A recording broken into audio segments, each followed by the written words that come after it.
Hi నమస్తే, నేను మీ Ramya. Welcome back to Jasvi cooking recipes. ఈరోజు నేను మా ఇంట్లో పూజ ఎలా చేసుకుంటానో సింపుల్గా చూపిస్తున్నానండి. నేను ఈ పూజ ఉగాది రోజు చేశాను. ఇది మా దేవుడి గది. ఉగాది రోజు ఇలా సింపుల్గా డెకరేట్ చేసుకున్నానండి మామిడాకులతో. ఉగాది రోజు నేను చేశానండి. నేను ఇలా చేసుకుంటానండి. చాలా సింపుల్గా షోడశోపచార పూజ చేసుకుంటాను డైలీ.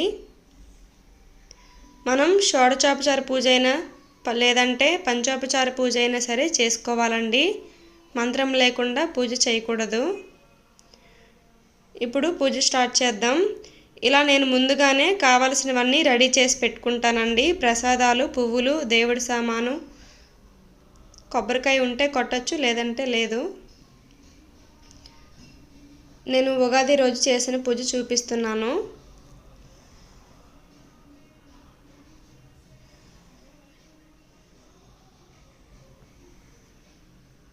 ఇప్పుడు పూజ స్టార్ట్ చేద్దాం. ముందుగా దేవుడి సామాను అంతా కావలసినవన్నీ అక్కడ పెట్టుకోవాలి పీఠం మీద.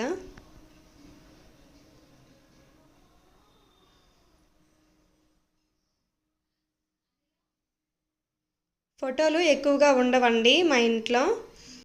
అన్నీ అలా గోడ మీదే ఉంటాయి.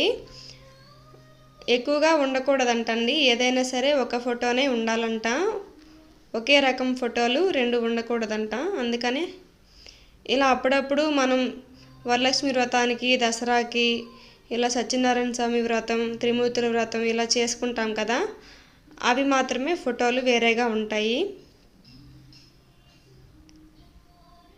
ఈ ఫ్రంట్ ఎల్లమ్మ తల్లి ఫోటో అని మా ఇంటి దేవత అండి ఆవిడ, అందుకని ఆ ఫోటో తెచ్చి పెట్టుకున్నాను.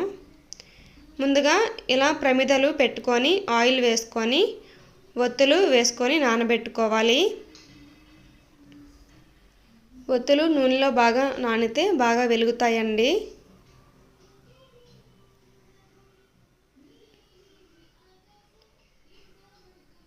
ముందుగా చెంబుకి ప్రమిదలకి గంధం పెట్టి బొట్టు పెట్టుకోవాలి. అప్పుడే మనం దేవునికి గంధం, కుంకుమ సమర్పించినట్టు. ఇలా దీపాలు వెలిగించుకోవాలి అగరవత్తులతో. అగరవత్తితో అయినా వెలిగించుకోవచ్చు, లేదంటే హారతి ప్లేట్లో ఒత్తి వేసైనా సరే వెలిగించుకోవచ్చండి. దేవునికి ధూపం సమర్పించుదాం. దీపం వెలిగించిన తర్వాత ముందుగా నైవేద్యాలే సమర్పించాలండి. మన దగ్గర ఏ నైవేద్యం ఉంటే అది సమర్పించవచ్చు. నేను ఉగాది రోజు చేశాను కాబట్టి వడపప్పు, చలివిడి, ఉగాది పచ్చడి తయారు చేసి ఇలా నైవేద్యంగా పెడుతున్నాను. నైవేద్యం పెట్టిన తర్వాత అలంకరించుకోవాలి పువ్వులతో. పువ్వులు మనం ఎన్నైనా సరే పెట్టుకోవచ్చండి. పువ్వులకి లెక్కలేదు. దీపంలో ఒత్తులు మాత్రం నేను 3 వేస్తానండి. ఒక్కొక్క ప్రమిదలో 3 ఒత్తులు వేస్తాను. 3 ఒత్తులు ఎందుకు వేస్తానంటే బ్రహ్మ, విష్ణు, మహేశ్వర మనకి ఏ దేవుళ్ళైనా సరే ఆ ముగ్గురిలోనే ఉంటారు. అందుకనే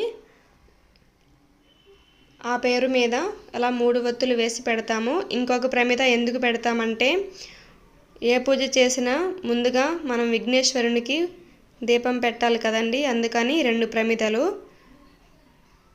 అలా పువ్వులతో అలంకరించుకున్న తర్వాత కొబ్బరికాయ కొట్టుకోవాలి.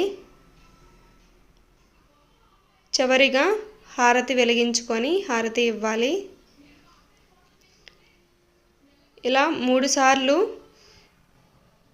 తిప్పిన తర్వాత చెంబులో ఉన్న పువ్వుతో కొంచెం వాటర్ తీసుకొని ఇలా హారతి ప్లేట్ మీద, ప్రసాదం మీద చల్లి మనం తర్వాత దేవునికి హారతి ఇచ్చిన తర్వాత మనం తీసుకోవాలి.